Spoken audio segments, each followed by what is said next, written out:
कहमा के पियर माटी कहाँ के कोदारी हे, कहमा के सात सुहागिन माटी कोरायल हे।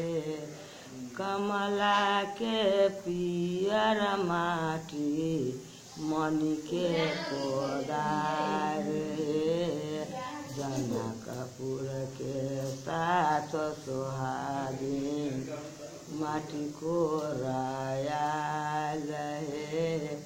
मटिया को रौनी हो भैया किए देवा दान हे, तोहरो के देवोगे बहिनी कान दुनु सन मागे, पहुना के देवगे बहिनी चढ़न के मोटर कार गे।